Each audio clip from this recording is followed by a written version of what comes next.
Edificadores do Reino, tema da nossa palavra nessa noite, tema do nosso bate-papo desse domingo. E eu quero começar dizendo para você que você foi chamado para ser um edificador do Reino de Deus. Se você recebe isso, concorda comigo, diga aleluia. Vira para a pessoa que está do seu lado e fala assim: você foi chamado para ser um edificador do Reino de Deus. Interessante, muito embora nós sejamos uma igreja neotestamentária, o foco do nosso ensino, o foco da nossa doutrina, da nossa palavra, sempre do Novo Testamento, a gente anda pelas linhas do Novo Testamento, anunciando as boas novas de Jesus. Mas, muito embora isso seja uma realidade aqui, muitas vezes eu recorro às páginas do Antigo Testamento e encontro ali algumas experiências de homens e mulheres de Deus, coisas que passaram, coisas que aconteceram, situações em que viveram, onde nós olhamos e aprendemos e olhamos as coisas e falamos: Deus é bom, Deus liberta, Deus salva, Deus é conosco. Ainda no Antigo Testamento nós temos essa percepção. E as coisas ali não foram escritas por um acaso. Na verdade, esses registros, essas histórias, são registros que falam de situações e que a gente vê sempre um desfecho comum. Pessoas sendo alcançadas pela graça e pelo favor de Deus e uma consequente expansão do reino de Deus, através da vida de homens e mulheres. O Antigo Testamento traz essa visão quando fala de história, quando mostra para a gente a história desses homens e mulheres que foram os nossos ditos heróis da fé, como diz a carta aos Hebreus. Mas esses registros não estão ali por um acaso. A verdade é que registros como o desses homens e mulheres que agiram por fé e viram a glória de Deus, viram a manifestação de Deus em seu favor, estão ali de alguma maneira para que nós, eu e você como igreja, sejamos inspirados a prosseguir em busca do alvo. Você crê nisso? Continuar em frente. Em especial naqueles momentos em que as coisas estão complicadas, nós, com os nossos olhos humanos, julgamos difíceis.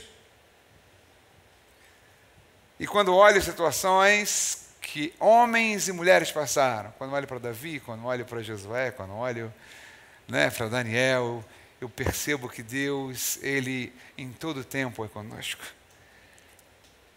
E esses homens nos inspiram a transpor esse tipo de situação. As histórias, elas não mudam. Se a gente parar para olhar, você vai ver que as histórias se repetem. As histórias são sempre as mesmas. Muda a época, muda o contexto, mas as histórias, as questões, os problemas, os conflitos, eles são muito parecidos.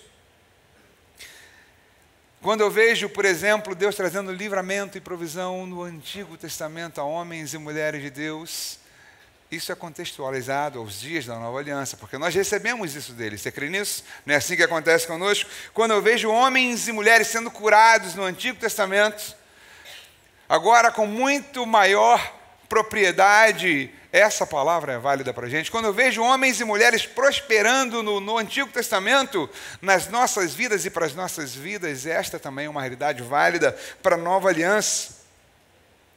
Quando olho e vejo Deus indo à frente, intervindo em situações, trazendo à existência coisas aparentemente impossíveis, abrindo mares, abrindo rios, removendo, fazendo com que pessoas agora mortas ressuscitem,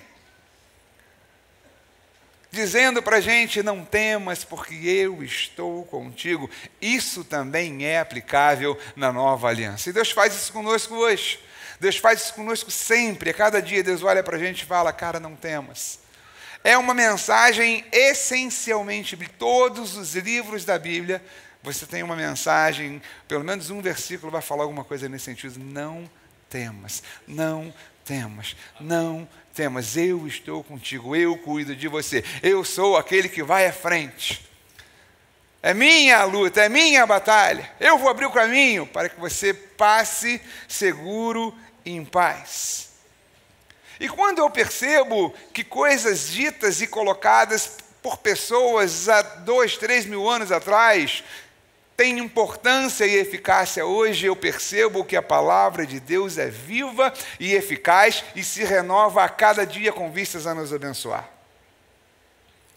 Aliás, a palavra que anima é aquela palavra que é composta por uma boa base bíblica, uma boa base nas Escrituras, e que chega num momento de uma situação qualquer, seja ela qual for, e você de repente está passando por um perrengue em uma área, aí chega uma palavra que se adequa àquele seu momento, aí você fala, cara, Deus falou comigo.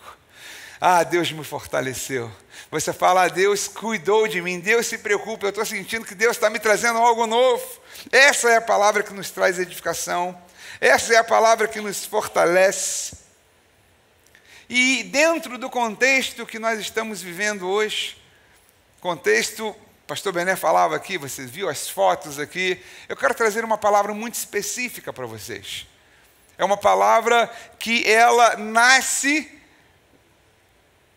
um pouco dentro desse desafio que a gente tem pela frente, o desafio de sair daqui para ir para o Freeway. É uma palavra que a gente já viu isso na Bíblia, a gente já viu outras situações acontecendo, mas é uma palavra muito específica e a Bíblia nos mostra que Deus trata conosco de maneira específica. Quando você olha, por exemplo, Josafá prestes a ser invadido por um povo, Deus levanta um profeta e fala com ele naquela situação, cara, não tema porque eu sou contigo. Quando você olha Ezequias, da mesma maneira, Deus levanta Isaías aí. E, cara, Deus manda te dizer para você ficar tranquilo, porque essa batalha não é tua, você não vai ter que levantar uma espada, e Ezequias vence. Então Deus fala conosco de maneira ampla, de maneira genérica, quando Ele diz que você é curado, que você é próspero, que a sua família é abençoada, essa é uma vontade de Deus genérica a todos nós que somos filhos de Deus. Mas existem ocasiões que Deus fala conosco de forma específica. E eu quero trazer para vocês uma palavra debaixo desse entendimento. Deus propôs ao meu coração hoje, neste domingo, trazer uma palavra de encorajamento e fé. Às vezes para mim, talvez eu seja o alvo maior, o primeiro a ser alcançado por essa palavra. Eu me coloco como o primeiro da lista. Deus, eu tenho sido alcançado por essa palavra. Mas Deus trata com a gente, eu quero dividir isso com você.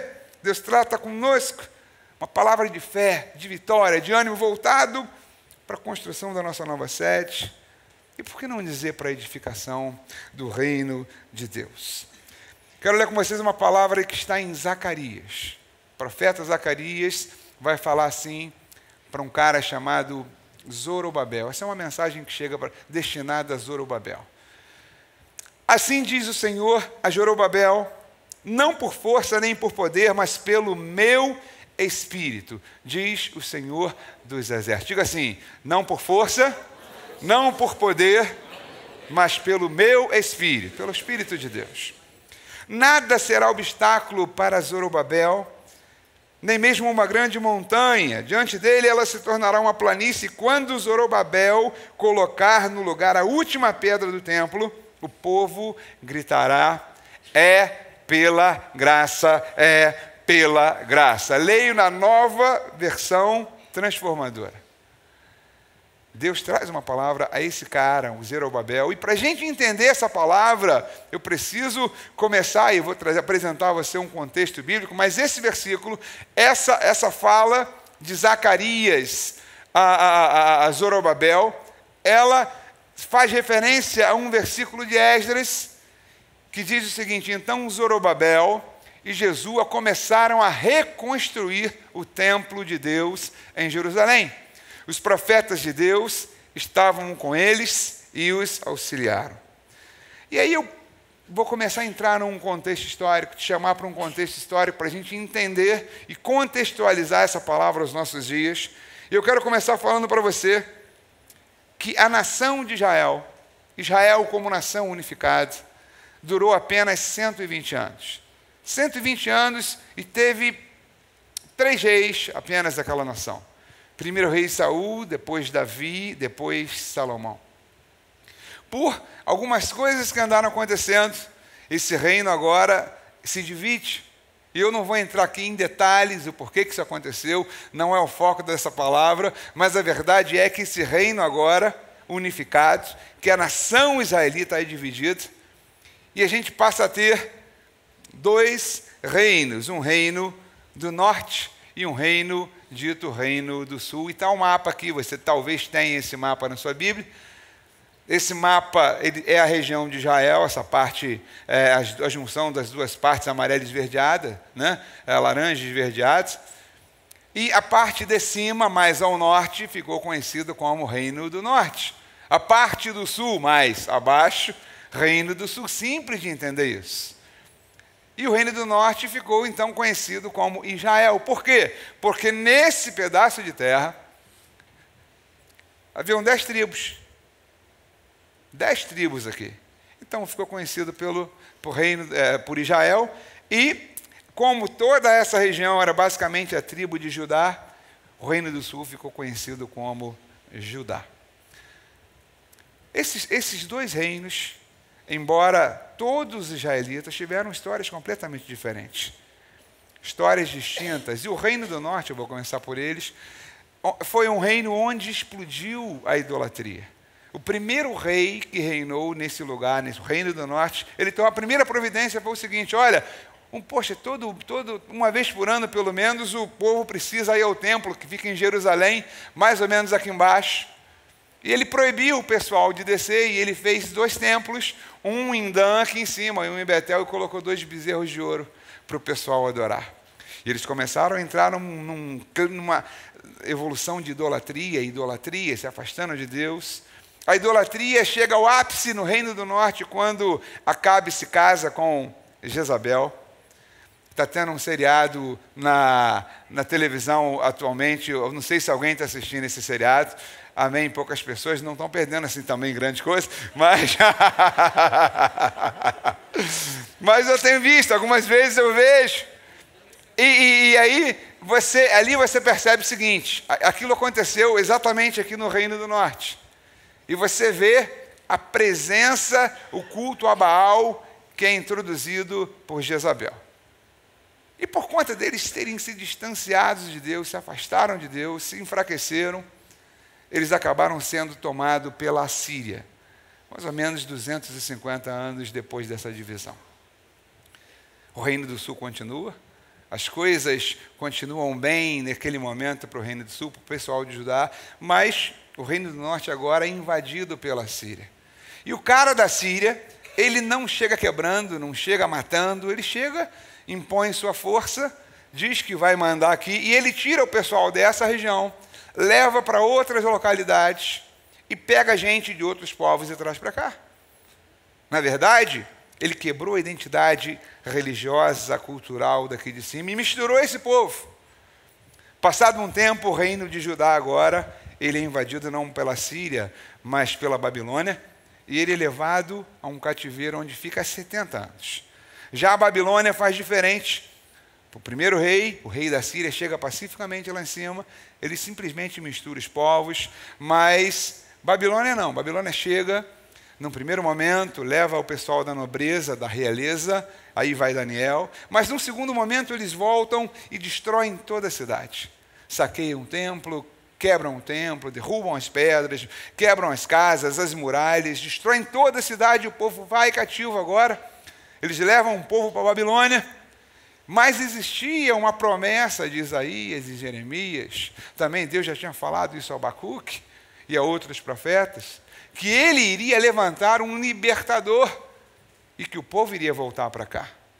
Embora a cidade estivesse destruída, Deus ia dar um livramento. E Deus usa um cara chamado Ciro, que era rei da Pérsia, ele vem agora e invade toda a região da Babilônia, toma aquela região, e alguém chega para esse cara e fala o seguinte: poxa, Ciro, graças a Deus você chegou, porque os profetas falaram de você, que você chegaria para nos libertar. E o cara, todo vaidoso, todo feliz, se achando, ele dá logo um decreto, e baixa um decreto ali, olha o seguinte, esse é o decreto do cara.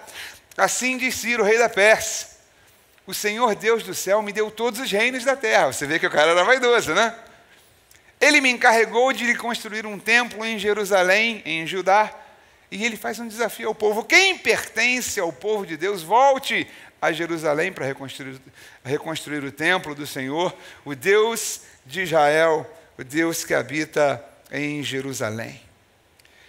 E eles vão, a comando de Zorobabel, eles saem em 3 grupos e retornam para aquela cidade. E esse tal de Zorobabel, que foi o cara que Zacarias traz aquela palavra, direciona aquela palavra, ele é o líder do povo e leva o povo, e ele fica com a missão de reconstruir o templo. Quando eles chegam e começam a reconstruir, aquele povo do Reino do Norte, que se achava israelita, também quer participar da construção. Não, nós seguimos a esse Deus. Nós vamos participar da construção. E os judeus agora do Reino do Sul, da tribo de Judá, não aceitaram. Não, vocês não vão, nós não aceitamos, porque vocês são misturados, vocês são impuros, vocês não estão aptos a participar da reconstrução conosco. E isso criou uma rixa. Isso fez com que eles brigassem. Isso fez com que eles agora começassem a se atritar. E o pessoal do Reino do Norte fez de tudo para impedir a reconstrução do templo. O pessoal caluniou, mandando cartas ao rei da Pérsia, lá dizendo que eles iriam se rebeliar, né? Ia ter uma rebelião depois que eles construíssem tudo, que eles eram infiéis. Eles tentaram desanimar o povo de toda sorte. Acrescido a isso, alguns anciãos que já conheciam o templo de Salomão, foram crianças levados para a Babilônia, perceberam, conheciam a glória de Salomão, começaram a ver o templo que agora estava sendo construído e começaram a chorar. Começaram a desanimar o povo. E o povo desanimou por conta disso, porque entendia que aquele templo que estava construído, estava sendo reconstruído ali no lugar do templo de Salomão, era um templo muito pobre. E aí Deus levanta um cara chamado Ageu para falar o seguinte: cara, vocês estão reclamando que vocês não têm os materiais a construir. Cara, meu é prata, meu é ouro, a glória dessa casa que vocês estão olhando e estão achando será maior do que a primeira. E Deus começa a animar esses caras, esses homens. E aqui, nesse contexto, a gente volta ao nosso primeiro versículo, que talvez agora você entenda melhor. Vamos ler de novo. Assim diz o Senhor a Zorobabel, ou seja, o cara que estava encarregado de reconstruir o templo. Não é por força nem por poder que vocês vão reconstruir esse templo, mas pelo meu Espírito, diz o Senhor dos Exércitos. Zorobabel, nada será obstáculo para você, nem mesmo uma grande montanha diante de você, ela se tornará uma planície. E quando você, Zorobabel, que iniciou esse trabalho, colocar a última pedra no templo, concluindo essa obra, o povo se alegrará e gritará e celebrará, entendendo e dizendo: é graça, é favor imerecido. Não é porque nós podemos, não foi o nosso mérito, não foi as nossas possibilidades, mas é favor imerecido de Deus por nós. Deus tomou a frente. Esse era o contexto em que Zacarias traz essa palavra tentando animar Zorobabel, que reconstruía, animar aquele povo que estava à frente daquela obra. E Deus fala: não é por força, nem por violência, algumas traduções vão dizer assim, não é por força nem por poder, mas essa obra será concluída pelo meu Espírito. E Deus falando assim: eu darei as condições que vocês necessitam para essa construção. Amém. Isso acontece há 2.500 anos atrás. Esses caras viveram isso 500 anos antes de Cristo, aproximadamente. E essa palavra que Deus traz a eles naquele momento é uma palavra que tem uma aplicação direta com a nova igreja.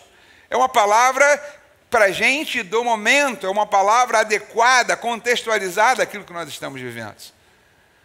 Porque de alguma maneira, uns mais, outros menos, a gente tem pensado, a gente tem perdido algumas horas, né, Bené? Falando sobre esse assunto, questionando, vamos fazer assim, vamos fazer assado dessa maneira. A gente tem feito contas, a gente tem feito projetos, as coisas às vezes não saem exatamente como nós queremos.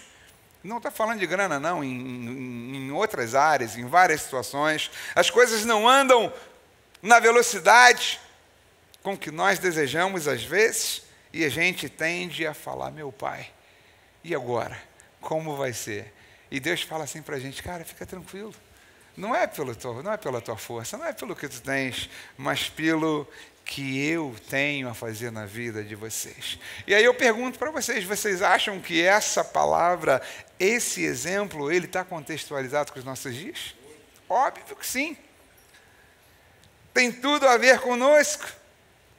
E Deus fala para a gente hoje, Deus traz para a gente, Deus mostra para a gente, através da sua palavra, que Ele não é um Deus que tem os seus projetos interrompidos nunca. Você pode dizer assim, Deus não é um Deus de interrupções. Diga comigo isso. Ele é o começo e o fim. Deus não para no meio. A Bíblia diz que aquele que começou a boa obra, Ele é fiel para cumprir. Quando Ele nos diz, faça algo, quando Ele coloca um projeto, um propósito, Ele já traçou o fim, Ele já reservou os meios, já providenciou as coisas necessárias. A gente só precisa entender que Ele está à frente, que não vem de nós, que é de Deus. E essa foi a mensagem que aqueles caras receberam e eles tocaram, foram animados. E Deus os abençoou tremendamente. Existem situações que nós enfrentamos de maneira geral na vida, e eu digo aqui, saindo, abrindo um pouco o nosso leque, né, em especial situações de adversidade, que às vezes a gente chega e fala assim, cara, não vai dar, essa não dá para mim. Eu não sei se já aconteceu isso contigo, de repente aconteceu, levanta a mão para te conhecer assim, ó, é isso aí, de repente uns 3 ou 4 aqui, tem mais pessoas com certeza que não levantaram a mão, mas obviamente que isso aconteceu com todo mundo. Um dia, de repente, você se deparou com algo e fala, cara, isso não dá para mim. Está difícil, isso é além do que eu penso, além do que eu posso, além do que eu visualizo. Como eu vou fazer isso? Eu sozinho não posso. Mas Deus diz para você o seguinte, cara, se eu estiver contigo, você pode todas as coisas, porque sou eu que te fortaleço. Sou eu que providencio os meios. Situações que a lógica tentam nos intimidar, tentam nos enfraquecer, tentam nos fazer duvidar, e aí entra em cena o pai da mentira, dizendo o seguinte, cara, vocês não podem. Foi exatamente isso que aconteceu com o povo de Israel, prestes a entrar na terra de Canaã, terra prometida. O povo estava na cara da terra, na cara do gol, e de repente se deixaram levar por uma palavra de incredulidade e não entraram. Toda uma geração não entrou na terra prometida, quando Deus queria entregar a terra ao povo, porque não creram, porque não acreditaram. Satanás sempre vai tentar fazer isso. Mas se por um lado a lógica te apresenta isso, as razões, a racionalidade é apresentada por Satanás. Por outro lado, Deus nos envia sempre uma palavra para nos lembrar que nós não estamos sozinhos. Que nós temos um ajudador, que o Espírito Santo está para nos fazer triunfar em toda e qualquer situação. Quando eu lembro, por exemplo, Deus chamando a Josué e Ele fala, Josué, cara, está contigo, o comando é teu, você vai fazer esse povo entrar na terra.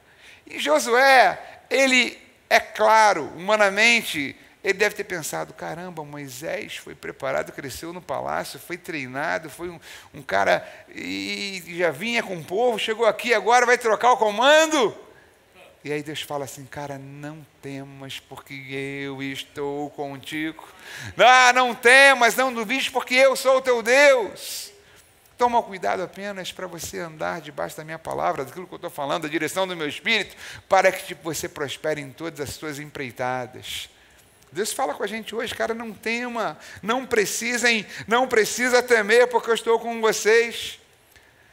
E com Zorobabel, aquilo se cumpriu, essa palavra de Deus se cumpriu na vida daqueles homens, e o final daquela história é que eles concretizam, eles acabam com a reconstrução do templo.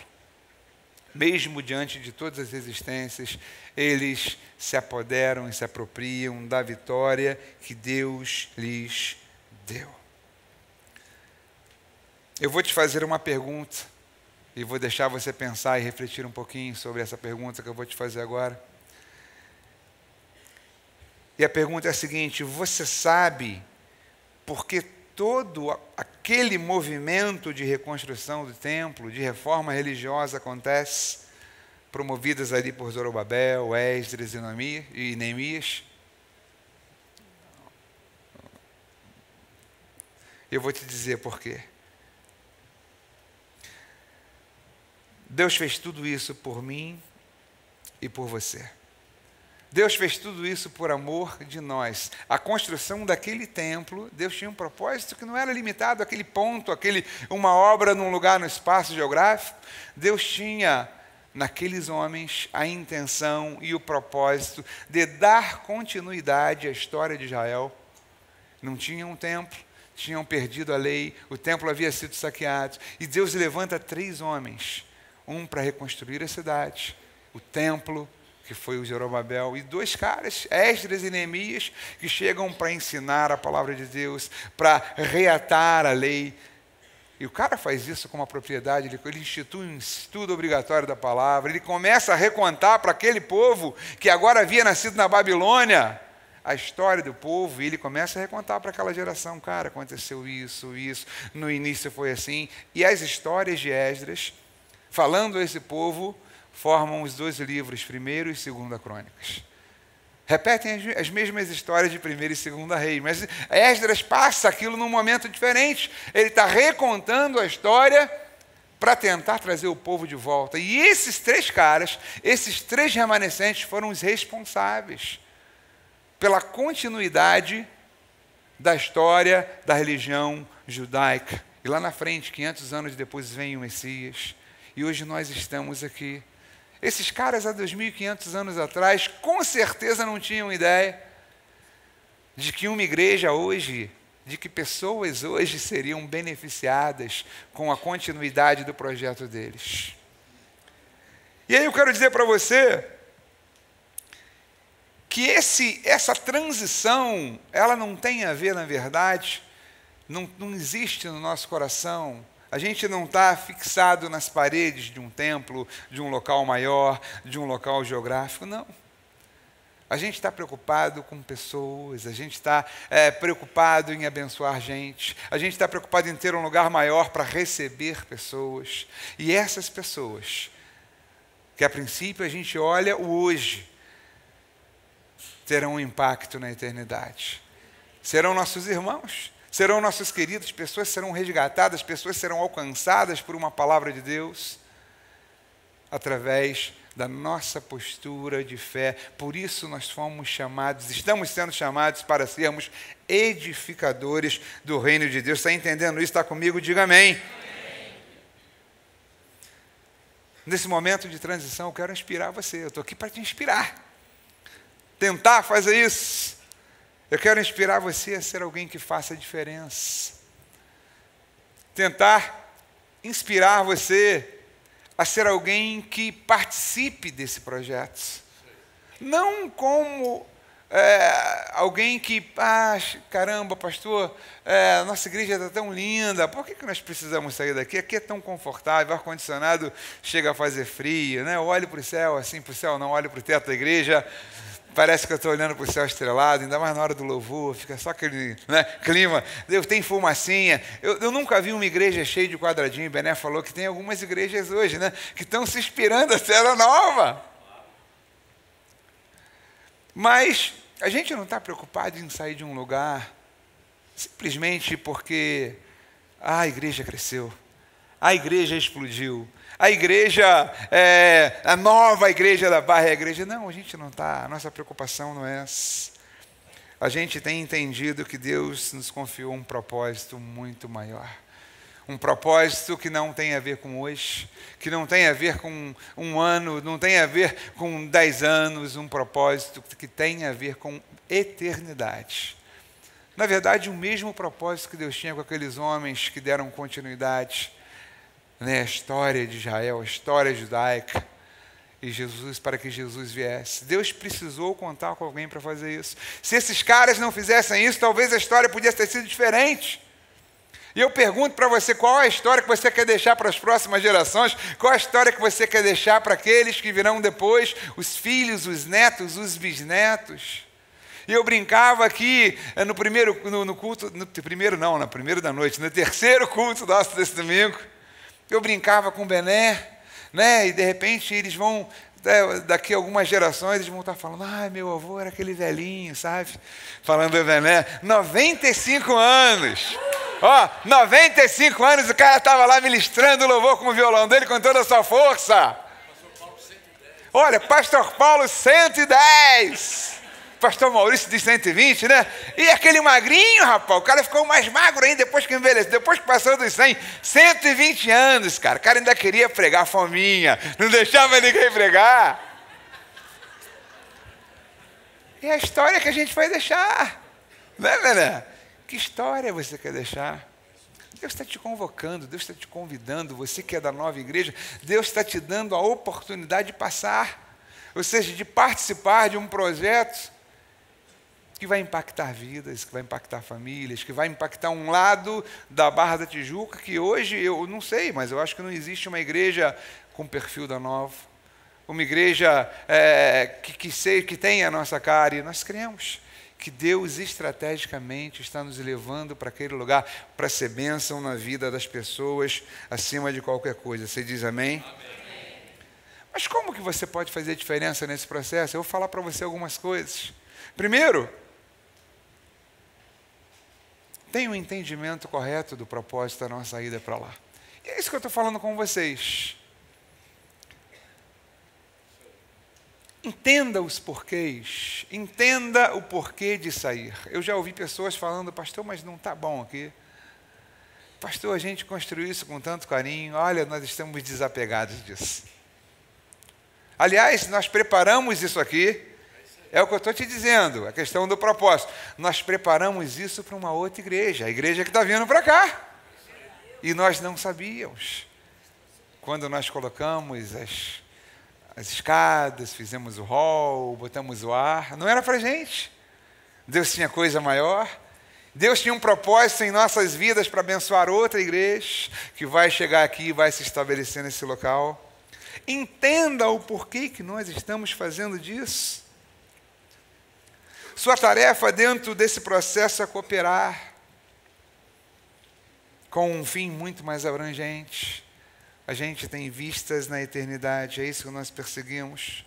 E de alguma forma eu quero fazer você refletir sobre isso. Sobre as pessoas que serão alcançadas. Eu não quero que você se prenda apenas às milhares de pessoas que passarão pelos bancos da nova igreja naquele lugar e serão abençoadas, mas eu quero que você vá além disso.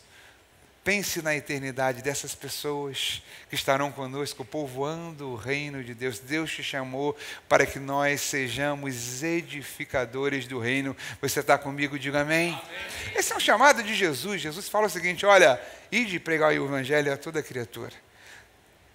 Esse é um chamamento, é o nosso comissionamento. Como eu prego, como eu faço, a gente está querendo ampliar, a gente está querendo levar o evangelho a mais pessoas. Mas você precisa entender isso. O nosso foco é a eternidade. A gente entende que nós estamos indo para um local onde Deus fará coisas maiores do que nós conseguimos imaginar.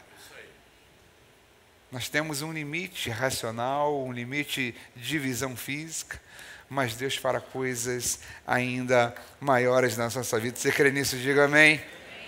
Pessoas serão abençoadas ali. O propósito da nossa ida é um propósito que não tem nada a ver com nova igreja.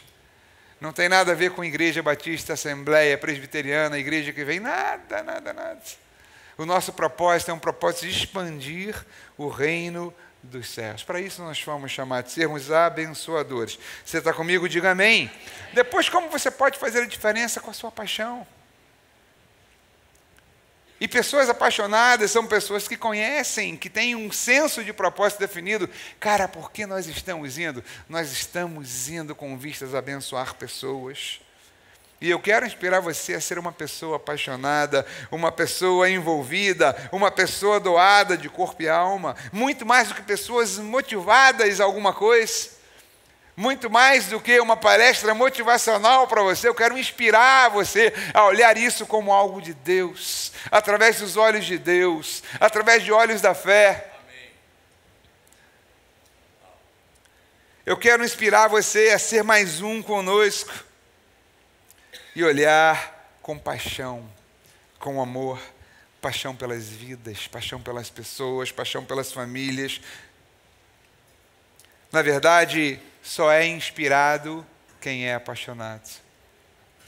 E só inspira pessoas quem está inspirado. Bené estava aqui, você conhece o pastor Bené? Isso é um cara inspirado. Você não viu do jeito que ele falou do Flamengo? Ele fez a cara da coisa, né? Mas tem duas torcidas assim que eu admiro. Aqui a torcida do Vasco e a torcida do Flamengo. Cara, são duas torcidas. Eu não sou Vasco nem Flamengo, eu sou Fluminense. Tem a torcida do Botafogo, mas que são torcidas. Mas a torcida do Vasco, cara, e do Flamengo, a mesma coisa do Corinthians, são torcidas que às vezes chegam a ser fanáticas, né? Tanto amor, vestiram a camisa, são apaixonadas por aquilo. Brigam e os caras se xingam por paixão. Eu não quero que você perca a sua racionalidade. Mas eu quero dizer para vocês que esse é um bom exemplo de paixão, de pessoas apaixonadas. E pessoas apaixonadas são pessoas que vão juntos, que chegam, que vestem a camisa. Não importa se o tempo está ruim, está bom, se a chuva, se a calor. Pastor, eu estou nesse processo porque eu sou dessa torcida, eu estou junto, eu estou apaixonado por isso.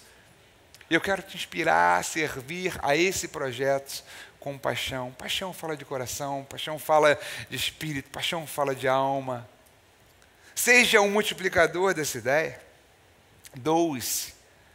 Deus trabalha com aqueles que estão disponíveis sempre. Terceiro, eu quero dizer para você que você pode fazer a diferença nesse projeto sendo um provisionador dos recursos. E a gente precisa. E eu vou falar para você do jeito que o Bené falou, com muita liberdade, tranquilidade. Existem pessoas que Deus fez com que elas prosperassem assim de maneira sobrenatural. Às vezes o cara fala, cara, eu não sei como eu ganhei tanto. Eu tento gastar, mas não acaba, só cresce. Se esse é o seu caso, aleluia, recebe essa palavra aí, né? Mas existem pessoas assim. E essas pessoas, Deus fez com que elas prosperassem, Deus deu um diferencial a essas pessoas, não para que essas pessoas apenas tivessem uma vida bastarda, uma vida boa, uma vida com sobra. Existem pessoas que são tão apegadas e aderidas à grana, que a pessoa morre, não deixa herança para ninguém, não faz testamento, não tem família, não tem nada, é sozinho, só se preocupou com o dinheiro, e o dinheiro fica para o governo, né? Não deixa com ninguém isso. Mas o que eu estou dizendo para você é que Deus, ele tem pessoas que, não sei porquê, não sei, eu queria ser uma dessas pessoas. Tem muito, tem sobrando, eu quero desafiar você a estar conosco nesse processo. Seja um edificador do reino. Deus te fez prosperar para que você se envolva nesse processo, para que você se envolva nesse projeto. O seu dinheiro para você, na verdade, é uma semente nas mãos de Deus. Eu tenho certeza que se você chegar junto, Deus vai te prosperar ainda mais. Você crê nisso? Recebe isso, essa é a lei do reino. O nosso Deus é um Deus generoso, Ele prova isso quando dá seu próprio Filho por mim e por você. Deus deu o que Ele tinha de mais importante, o seu Filho por mim e por você. E quando Deus dá, você que é pai, você que é mãe, você sabe disso quando a gente fala de filho, né? Filho, filha, filhos. Cara, isso é algo tão importante. Deus não se importou, Deus entregou por amor a nós. Mas você, de repente, que pode fazer a diferença nessa área financeira, a gente está te fazendo esse desafio, te desafiando. A gente está contando, Deus te plantou para isso. Guarda isso no teu coração, tenha liberdade, tenha liberalidade. E pessoas que se liberam a isso, que se doam nessa área, são pessoas que entenderam o propósito e são apaixonadas. São pessoas que estão inspiradas, são pessoas que chegam junto porque aquilo faz bem, traz alegria, traz preenchimento. A pessoa, não, eu não vou deixar de estar juntos. A gente vê isso em Davi. Davi provisiona, por exemplo, todos os recursos para o templo que Salomão vai construir.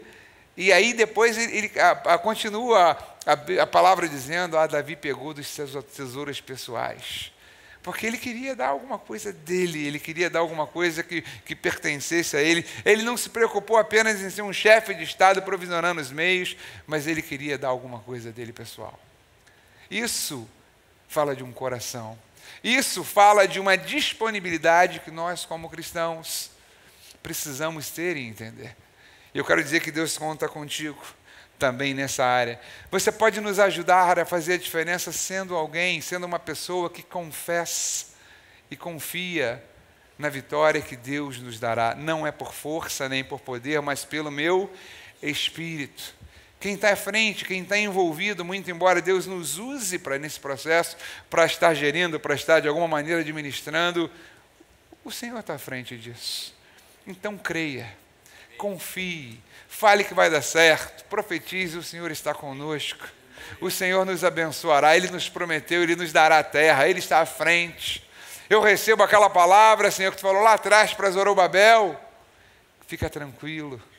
Não é por força, não é pelos seus recursos, mas é pelo meu Espírito, é pelo meu poder, é pela minha vontade que isso se concretizará e que isso se estabelecerá.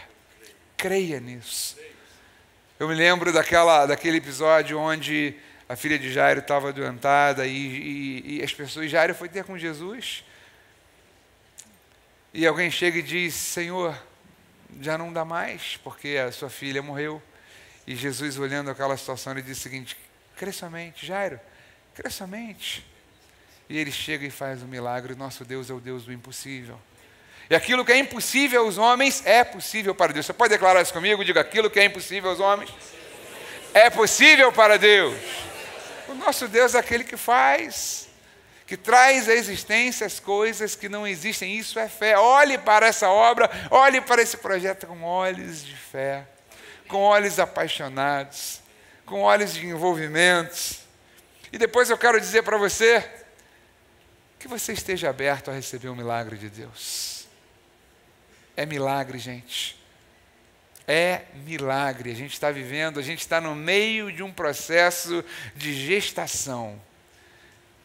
Uma mãe leva 9 meses para ter um filho, gerando uma criança. Mas nesse período, a criança está ali. A criança já existe. Ela está se desenvolvendo, ela está crescendo, ela está se encorpando, ela está tomando forma. E a gente está gestante do que está acontecendo ali. Nós cremos pela fé que as coisas estão acontecendo. E eu tenho feito uma coisa assim interessante. Eu chego no freeway e olho a igreja com um monte de terra, naqueles montes de terra que daqui a pouco a gente vai começar. A gente tirou, teve que fazer uns buracos lá para lançar os alicerces. E quando eu olho aquilo, os meus olhos físicos veem aquilo, mas os meus olhos espirituais eu já consigo ver milhares de vidas naquele local. Louvando, adorando, recebendo o ensino da palavra, sendo abençoadas, tendo sua vida transformada.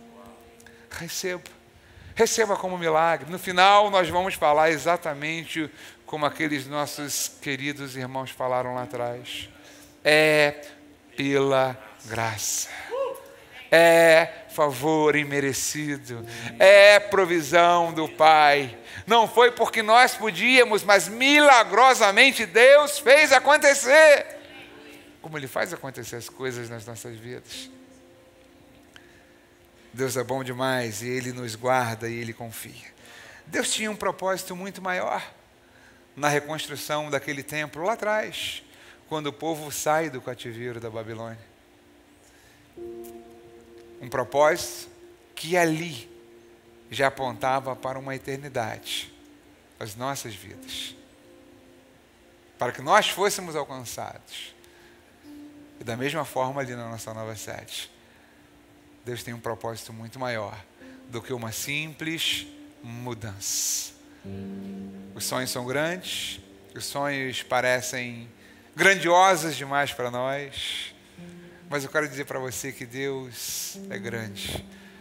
E de um Deus grande nós recebemos sonhos também igualmente grandes. Deus é um Deus que nos dá sonhos grandes, porque Ele pode e tem o poder de nos abençoar sobre todas as coisas e toda e qualquer situação. Eu lembro de José, que teve um sonho. E por causa da grandiosidade do seu sonho, o cara acabou sendo expulso lá. Os seus irmãos queriam matá-lo por inveja, porque acharam que José estava sendo presunçoso e queria estar acima dos pais e dos irmãos. Mas José não abriu mão do sonho que ele tinha. José se manteve fiel à visão que ele recebeu de Jesus, de Deus, não Jesus naquela época, a palavra do Espírito. Ele se manteve, ele guardou aquilo no coração e não abriu mão. Nós estamos gerando um lugar de vida. Você diz amém? Amém. Cara, estamos gerando, é isso que a gente está gerando. Nós temos um sonho. E eu quero inspirar você a vestir a camisa do sonho que Deus nos entregou. Do sonho que Deus está dando para a nova igreja. De um sonho que Deus vai entregar nas nossas mãos. Talvez daqui a alguns meses eu pregue essa mesma palavra com outro enfoque, dizendo o seguinte: nós estávamos no momento em que nós sabíamos o que fazer, não sabíamos o que fazer, e o Senhor nos deu essa palavra. E hoje nós estamos vendo toda essa obra pronta para testificar que Deus é Deus, para ver a concretização da graça e do favor de Deus nas nossas vidas, e para estar disponíveis a abençoar as vidas que vão chegar naquele local. Você está com a gente? Pensa nisso essa semana. Talvez essa seja uma palavra que vai te fazer pensar. Você não deu boas gargalhadas, você não fez muitos aplausos, nem muito barulho. Eu estou vendo o pessoal olhando para mim com um olho desse tamanho. Graças a Deus você não está dormindo, aleluia. Mas pensa nisso. Essa é uma semente que nós queremos, como nova igreja, lançar para o teu coração. E daqui a pouco tempo, a gente vai estar gritando como aquele povo gritou: Senhor, obrigado, porque isso é a graça de Deus. Você pode ficar de pé para a gente orar?